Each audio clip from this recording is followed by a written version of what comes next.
حضرت سیدنا ابراہیم خلیل اللہ اعلیٰ نبینا علیہ الصلاۃ والسلام کا تذکرہ قرآن مجید نے کئی جگہوں پہ بیان فرمایا ہے۔ نبی پاک صلی اللہ تعالی علیہ وسلم نے ارشاد فرمایا ہے کہ میں ملت ابراہیم پہ ہوں۔ حضرت ابراہیم علیہ الصلاۃ والسلام کے سیرت کو، سوانح کو، ان کی زندگی کے واقعات کو قرآن مجید نے متعدد مقامات پہ بیان کیا ہے۔ انبیاء کرام علیہم السلام 1,24,000 کم و بیش ہوئے، لیکن دین اسلام میں نبی پاک علیہ السلام کی امت میں جو مقام حضرت ابراہیم کا ہے وہ بس انہی کا ہے۔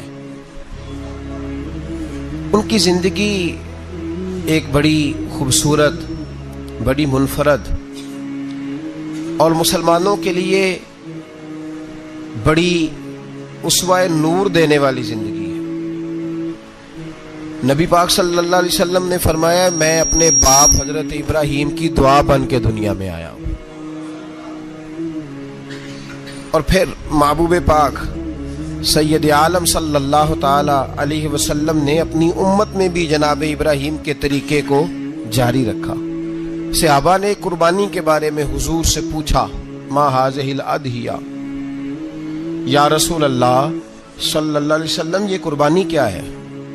تو فرمایا سنت ابیکم ابراہیم، یہ تمہارے باپ حضرت ابراہیم کا طریقہ ہے، یہ تمہارے باپ حضرت، حالانکہ قربانی نبی پاک صلی اللہ علیہ وسلم کا بھی طریقہ ہے، لیکن فرمایا تمہارے باپ حضرت ابراہیم، حضرت ابراہیم کے ذکر کو باقی رکھا۔ اللہم صلی علی محمد وعلی آل محمد کما صلیت علی ابراہیم وعلی آل ابراہیم، ان کے تذکرے کو باقی رکھا دین کے اندر۔ حضرت ابراہیم بڑی امتیازی شان والے نبی ہیں، بڑی امتیازی شان والے۔ رب کریم کا وہ دوست جس نے کوئی چیز بچا کے نہیں رکھی، ہر شے ہی اپنے رب کی بارگاہ میں پیش کر دی۔ چند چیزوں سے انسان کو بڑا پیار ہوتا ہے، گھر اسے بڑا پیارا ہوتا ہے۔ وہ بڑا خوبصورت ہوٹل، 5 سٹار ہوٹل میں رہا، وہ اسلام آباد گیا، کسی سفر پہ گیا تو بڑے اعلیٰ قسم کے اس کو کھانے ملے، بڑی چیزیں ملی، لیکن کبھی دائیں کروٹ کبھی بائیں کروٹ۔ تو ساتھ بیڈ پہ دوست تھا تو اس نے کہا صاحب سو جاؤ، تو اس نے کہا یار جو مزہ اپنے گھر میں سونے کا ہے وہ کسی اور جگہ تھوڑی ہے۔ گھر بڑا پیارا ہوتا ہے، انسان کو لگاؤ ہوتا ہے، جس بے تکلفی سے، سکون سے، آرام سے انسان اپنے گھر میں وقت بتاتا ہے، کہیں اور مشکل ہو جاتا ہے۔ دوسرا، انسان کو اولاد بڑی پیاری ہوتی ہے، بڑی عجیب شے، نہ ہو تب بھی بڑا دکھ ہے، اور ہونے کے بعد بھی اس کی بڑی آزمائشیں، یہ بڑی ایک میٹھی چیز ہے۔ اولاد ایک بڑا عجیب سا میوہ ہے، پتہ نہیں یہ کس انجیکشن کا نام ہے کہ چھاتی پر چڑھ جائے تو اللہ سکون عطا فرما دیتا ہے، پتہ نہیں کس ٹھنڈی دولت کا نام رب کریم نے اولاد رکھا ہے، بڑی پیاری ہوتی ہے اولاد۔ پھر تیسری چیز انسان کی اپنی جان ہے، اور یہ اتنی قیمتی شے ہے کہ اللہ کریم نے فرمایا کہ اگر تیری گردن پہ کوئی آدمی پستول رکھ کے، تلوار تیرے گلے پہ رکھ کے کہے نا کہ رب کا انکار کر دے ورنہ مار دوں گا، تو فرمایا وقتی طور پہ میری ذات کا انکار کر پر جان بچا جا۔ اگر تم مرنے کے قریب ہو گیا ہے اور حرام شے کھائے بغیر تو بچ نہیں سکتا، مر جائے گا، تو فرمایا چل تو اس طرح کر حرام کھا کے جان بچا، پر جان بچانا فرض ہے، ضروری ہے۔ وطن بڑا پیارا، اولاد بڑی پیاری، جان بڑی پیاری، پر حضرت ابراہیم سے رب کریم نے فرمایا چل ابراہیم کوئی چیز دے، تو کہا یا اللہ تینوں ہی تیرے نام پہ قربان کرتا ہوں، تیری ہوئی ساری، ہر شے تیری۔ حضرت ابراہیم نے دین کے لیے، آپ شہر بابل کے قریب پیدا ہوئے تھے، وہاں سے مصر آئے، مصر سے فلسطین آئے، اور فلسطین سے آ کر کے کعبہ آباد فرمایا۔ زندگی سفروں میں گزری، سفر ایک تکلیف والی چیز ہے، پر حضرت ابراہیم نے وطن چھوڑ دیا، گھر چھوڑ دیا۔ جان بڑی عزیز ہوتی ہے اصل میں نا، جب انسان جد و جہد کرتا ہے نا دین کے لیے تو اس کے رستے میں بڑی چیزیں آتی ہیں، کبھی اولاد، کبھی گھر، کبھی باہر، کبھی حکومتیں، کبھی سیاستیں، کبھی چدراہٹیں، اس کے رستے میں بڑا کچھ آتا ہے اور اسے ہر چیز کو فیس کرنا پڑتا ہے. گھر کے اندر بھی جنگ ہوتی ہے اور گھر کے باہر بھی لڑائی ہوتی ہے. یہ آسان ہے ہی نہیں. ہم تو خیر ہتھیار چھوڑ کے پھینکنے والے لوگ ہیں، ہم بھولے بھالے لوگ ہیں. ہم کہتے ہیں میں نے تو کہا تھا مہندی نہ کرو، پر بیٹے نہیں مانے، بھولے جو ہوئے. اسی طرح حالانکہ اگر وہ بیٹا کہے نا کہ ابا جی لاؤ زندگی میں سارا کچھ میرے نام کرو، تو پھر ہم بھولے نہیں ہوتے، اور اس وقت ہم تیز ہوتے ہیں، کہتے ہیں یہ کیسے ہو سکتا ہے، ہاتھ کاٹ کے دے دوں. اس وقت نہیں. دین کے معاملے میں بھولے ہوتے ہیں. بیٹا بد مذہب کے پاس جا رہا ہے تو اس وقت ہم بھولے بھالے ہیں، کوئی عرض نہیں. لیکن اگر وہ اپنی پسند کی شادی کرے ہمیں کراس کر کے، پھر ساتھ ہی ہم تیز ہو جاتے ہیں. تو حضرت ابراہیم نے جب دین کے لیے نکلے تو جد و جہد کی، گھر کے اندر بھی گھر کے باہر بھی. آپ کے والد کا نام طارق ہے، وہ توحید پرست تھے، ایماندار تھے، پرہیزگار تھے. آپ کے چچا کا نام آزر ہے، وہ بت پرست تھے، بت بیچا کرتے تھے. حضرت سیدنا ابراہیم علیہ السلام جب میدان عمل میں نکلے تو حضرت ابراہیم علیہ السلام نے اپنے گھر سے جہاد شروع کیا. لڑنا پڑا. گھر کے اصولوں سے، چچا نے جو رواج بنائے ہوئے تھے اس رواج سے ٹکرائے. فرمایا میں اپنے گھر کے اندر یہ بت پرستی نہیں ہونے دیں گا. چچا کو ایک دفعہ نہیں، بار بار 100 دفعہ سمجھایا. آپ کا چچا بت بنا کے بیچا کرتا تھا. حضرت ابراہیم علیہ السلام تھوڑے بڑے ہوئے تو کہنے لگا کہ چلو میرے ساتھ، تم بھی بت بیچنے ہیں، ہمارا کاروبار ہے. حضرت ابراہیم ساتھ نکلے تو بت پکڑا ہے. گندے پانی کے اندر اس بت کو ڈبوتے ہیں، کہتے ہیں کسی نے خریدنا ہے تو خرید لو، نہ یہ نفع دے سکتا ہے نہ نقصان دے سکتا ہے. جو اپنا آپ نہیں بچا سکتا تمہیں کیا بچائے گا، خریدنا ہے تو خرید لو. چچا کہنے لگا تو کاروبار چمکا رہا ہے کہ تباہ کر رہا ہے. گھر میں بڑے معاملات خراب ہوئے، جھگڑے ہوئے، لیکن حضرت ابراہیم علیہ السلام ایک منٹ کے لیے بھی اپنے گھر کے اندر بھی کمپرومائز کرنے کو تیار. یہ تھوڑا مشکل میں نے پہلو چھیڑ دیا ہے، یہ تھوڑا مشکل پہلو چھیڑ دیا ہے. بڑا سمجھدار آدمی ہے پر بیوی سے پردہ نہیں کرا سکتا. سیانا ہے، پنچایت کا بندہ ہے، جو اس سے آپ کہیں گے وہ بات یہ سنائے گا، لیکن کہتا ہے نہیں جی میں نے کوشش کر لی ہے. کس قسم کی کوشش ہے صاحب، یہ کیسے ہو گیا؟ حضرت ابراہیم علیہ السلام نے گھر کے اندر سے فرمایا نہیں کرنے دوں گا. گھر کے اندر بھی ٹکرائے. فرمایا تم جو بھی ہو، پاش پاش کیا چچا کے اصولوں کو. اور باہر جب نکلے تو صرف علاقے کے چیئرمین سے نہیں ٹکرائے، ایم پی ایم این اے وزیر مشیر سے نہیں ٹکرائے. سپر پاور نمرود دنیا کا واحد حکمران تھا اس وقت، دوسرا کوئی حکمران ہی نہیں تھا. اکیلے حکمران سے جا کر ٹکرائے. کوئی ساتھ فوج نہیں تھی، کوئی ساتھ ان کے طاقت بظاہر دنیا داری کی کوئی نہیں تھی، پر حضرت ابراہیم جا کے ٹکرائے. اور میرے رسول پاک صلی اللہ علیہ وسلم نے سند بیان کی. فرمایا افضل الجہاد کلمۃ الحق عند سلطان الجابر. فرمایا سب سے افضل جہاد یہ ہے کہ تو ظالم بادشاہ کے سامنے کھڑے ہو کے حق بات بیان کر دے. یہ سب سے بڑا جہاد ہے.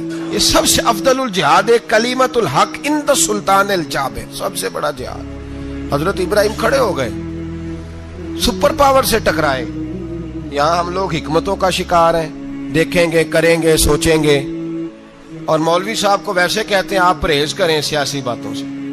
بھئی اللہ کے ہر نبی نے جا کے وقت کے ظالم حکمران کو لتاڑا ہے، للکارا ہے. یہ تو مشن انبیاء ہے. حضرت سیدنا ابراہیم علیہ السلام نے جو اس کو جا کے کہا کہ تو جھوٹ بولتا ہے، تو جھوٹا ہے، تو خدائی کا دعویٰ کرتا ہے، تو بہت بڑا ظالم ہے. اور قرآن مجید نے اس ساری بات کو بیان فرمایا. حضرت ابراہیم علیہ السلام سے کہنے لگا میں رب ہوں. تو آپ نے فرمایا میرا رب تو وہ ہے جو زندہ کرتا اور مارتا ہے. تو پھر آپ حق بات بیان کریں گے تو اللہ مارے گا کہ بندہ مارے گا؟ کچھ بھی نہیں ہوتا، کیونکہ زندگی موت کس کے ہاتھ میں ہے؟ اللہ کے ہاتھ میں. زندگی موت اللہ، کچھ بھی نہیں ہوتا. انسان صحیح سمت کا تعین کرے اور صحیح چلے. حضرت علی شیر خدا سے کسی نے کہا تھا کہ آپ کے بڑی دشمنی ہے، کوئی محافظ رکھ لیں. آپ فرمانے لگے موت خود بہت بڑی محافظ ہے، وقت سے پہلے آتی ہی نہیں. بڑی محافظ ہے، وقت سے پہلے. علامہ نورانی رحمت اللہ تعالی علیہ کراچی جیسے شہر میں رہا کرتے تھے، جہاں گام گام پہ خطرہ تھا.